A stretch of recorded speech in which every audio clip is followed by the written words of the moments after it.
40 সাইজের blouse. Put নিলাম 6.5, put নিলাম 6.5, মোহরাও নিলাম 6.5, মোহরা নিলাম 6.5।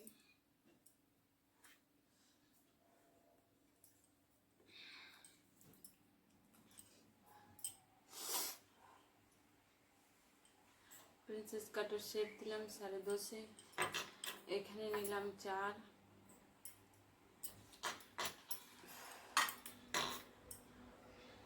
এখানে নিলাম 3.5,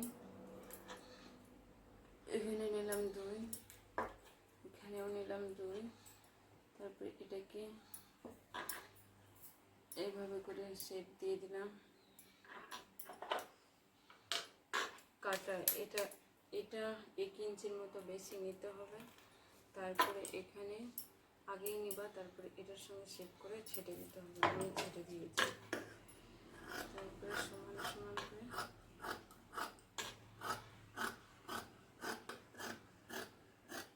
কেটে নিতে হবে।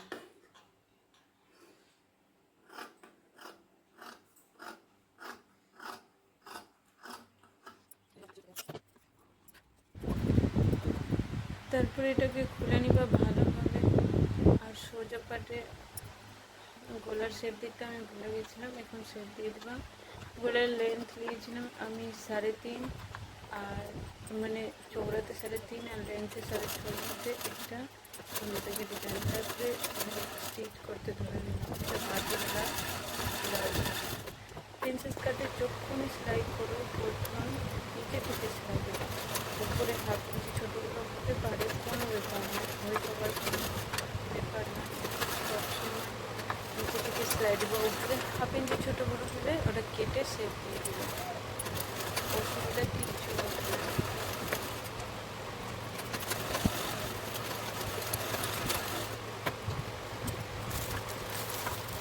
আমি বাটি নিয়ে নিয়েছি, 38 সাইজের বাটি ছিল। বাটিকে এগুলো করে দিয়ে দেওয়া, কাপড় দিতে খুব সুন্দরভাবে থাকবে। উপরে আর দেখতে নেই, উপরে হোয়াইট দেখতে নেই, আমাদের থেকে কাজেও লাগে।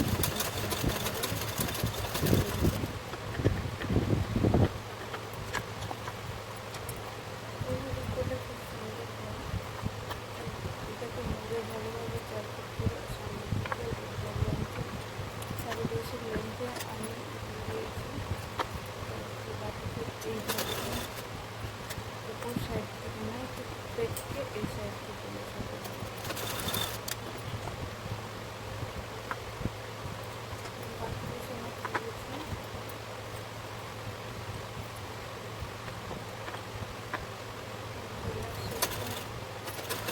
যেমন যেমন সেলাই আছে তেমন তেমনই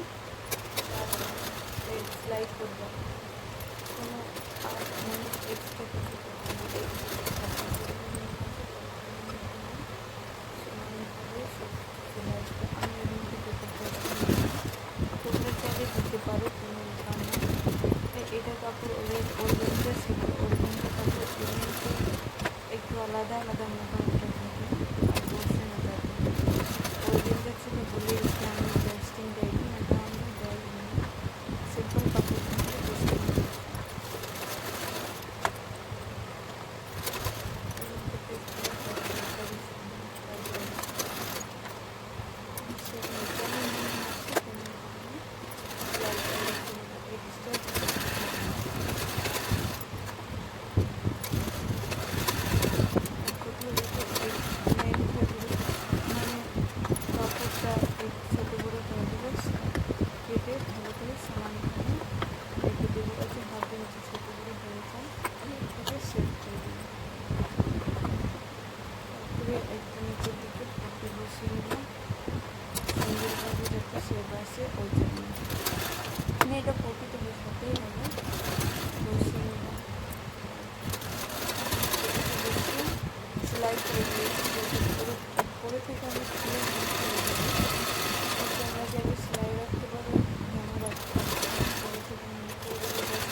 করলে পুরো কোনো দরকারই পড়বে না।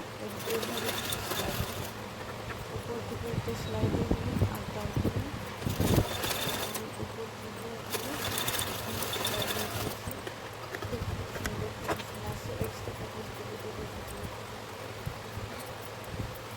তারপর আমি এখান থেকে চেস্টের মাপ নিলাম 40 সাইজের চারটে 8.5 আর দোস্ত 5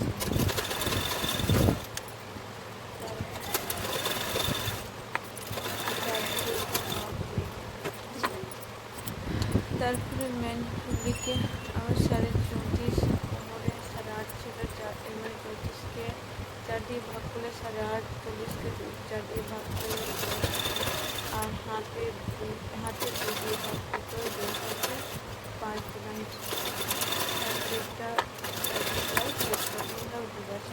এটা মেন্স 35 করে থেকে মোটা কোটা যদি হয় এটা খুলে ফেলতে পারো। আমার 35 হয়ে গেছে। এভাবে কোমরেরটা মাপে দিয়ে দিলাম।